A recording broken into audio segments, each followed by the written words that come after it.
Hello and welcome to the field installation instructional video for the Metric Halo 3D upgrade for the 2882. In this video, we're going to take you through all the steps needed to physically install the upgrade in your box. We recommend watching this video at least once through in advance to know what's involved before you do the installation. Then when you're ready, just follow along, take it nice and slow, and we'll be up and running with 3D in no time. Let's get started. There is no soldering involved in this upgrade, and no special tools are required other than a Phillips head screwdriver, a 7/64" hex wrench, and a small pair of needle nose pliers. And of course some trays for organizing all the various screws we'll be removing. I'll be using a power screwdriver to make things go a bit faster. This is optional, but if you choose to use one, just be sure that when putting screws back in, you have it set to the lowest drive setting possible, unless otherwise noted. Let's take a look at what comes with the 3D upgrade kit and make sure that we have everything we need ready to go. So we have 3D baseboard with pre-installed CPU module, MH clock board, and rubber feet on the bottom. New back panel. Bridge board to connect the 3D board to your analog board. Foam cap for the bridge board. New side panel extrusion with grooves for accommodating edge cards. Edge card. 7/64" hex wrench. If you're updating multiple units, we recommend doing them one at a time as each kit has components that are uniquely serialized for that kit. So you want to avoid mixing up the parts between upgrade kits.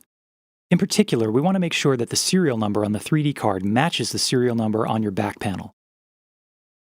So we want our unit to be fully powered down and to have no power or any other connections hooked up whatsoever. The first step is to remove any rack gears you have connected to the box. Let's now remove the screws for the side panel extrusions.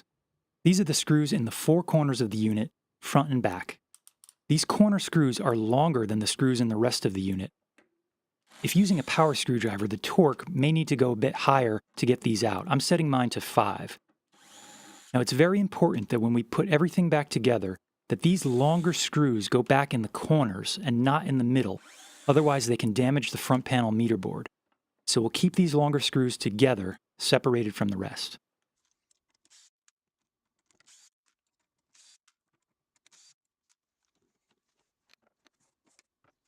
Next, we'll pull off the two side panels, and we're going to choose one to discard and one to keep. It doesn't really matter which one you keep.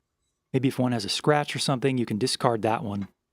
Then take the one you're going to keep and put it together with the new one, which is laid out slightly differently, and we'll explain later how they need to line up when we put them back in the box.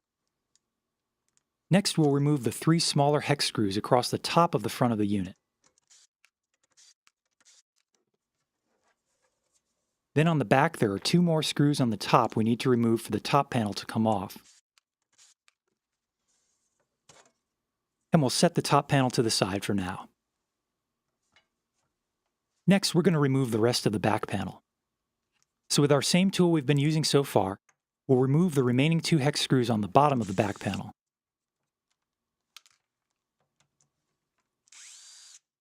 And 1 more of these screws in between the 2 ADAT ports. We'll put these with our other small case screws. Now with your needle nose pliers, we'll begin to loosen up the ring nuts and then twist them the rest of the way off. Some may come off a bit easier than others, just have patience with these. There are 12 altogether we need to remove and set aside.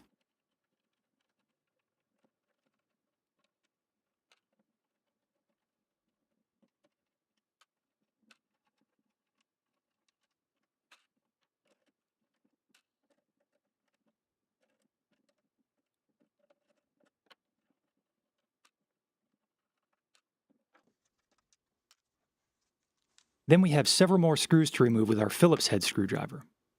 8 around the 4 XLR analog input jacks.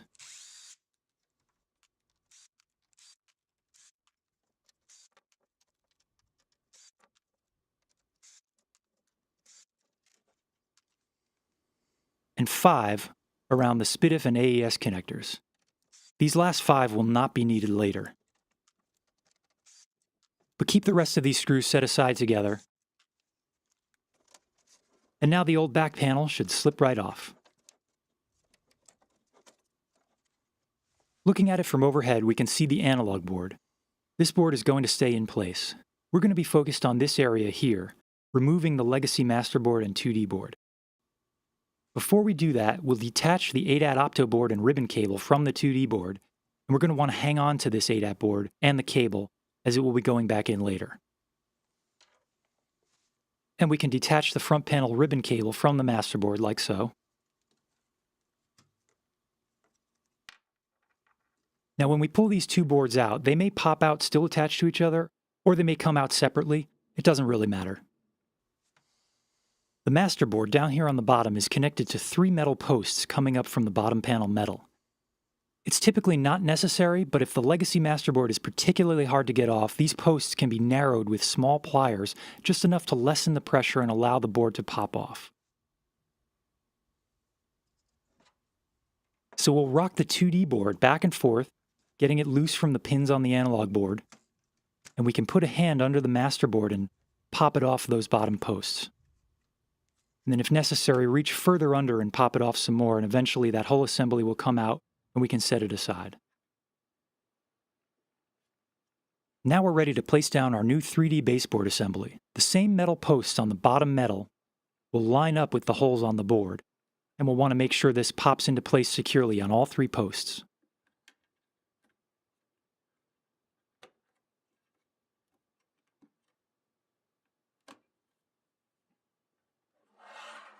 Now we're going to take our 3D bridge board for connecting the new card with the existing analog board. The orientation of this board is absolutely critical. Notice the lip that hangs over one side with writing on it? This lip must be facing toward the back of the unit, toward the USB-C connector. There are 2 sets of pins on either side. We want to carefully line them all up with our bridge board, and once we can tell it's fitting smoothly, we can firmly press down so that the pins are no longer exposed. Again, this needs to be lined up perfectly. We don't want any bent or misaligned pins. Next, let's reattach the meter board to the pins on our 3D board that are right behind it, and make sure that's nice and lined up.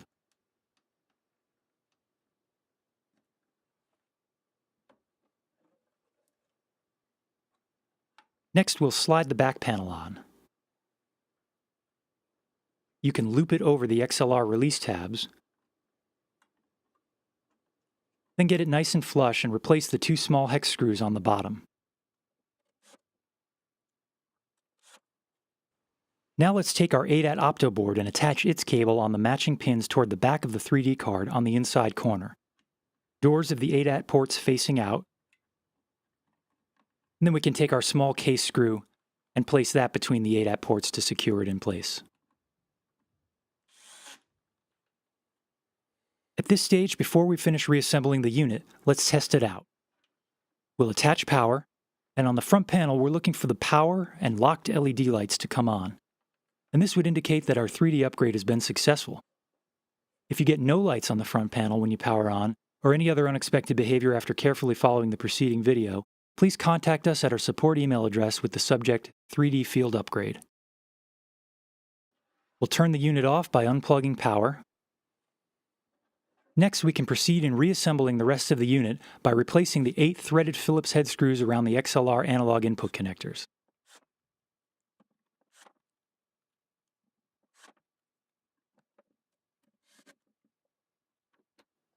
Then we have our 12 ring nuts on the back, which you can tighten by hand, most if not all the way.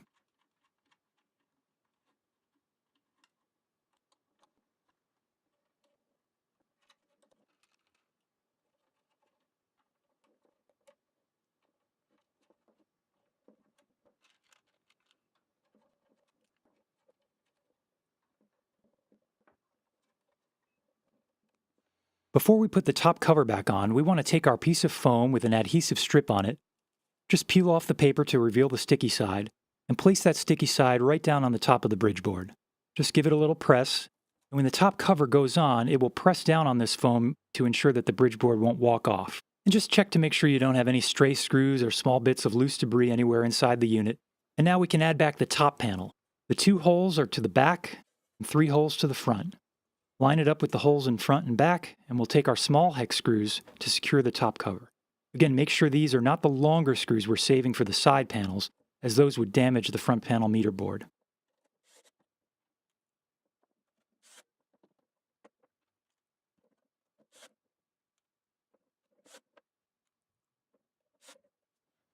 Lastly, we have our side panel extrusions, which need to go on in a particular way.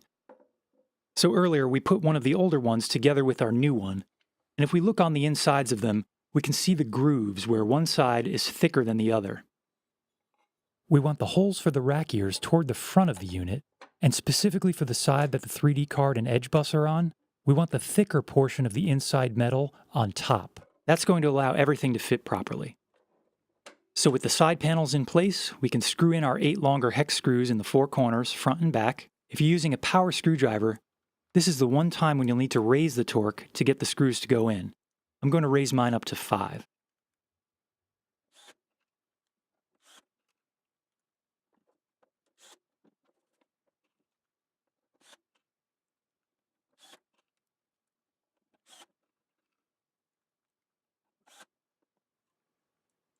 Now we can take our edge card and note the rubber feet on the bottom.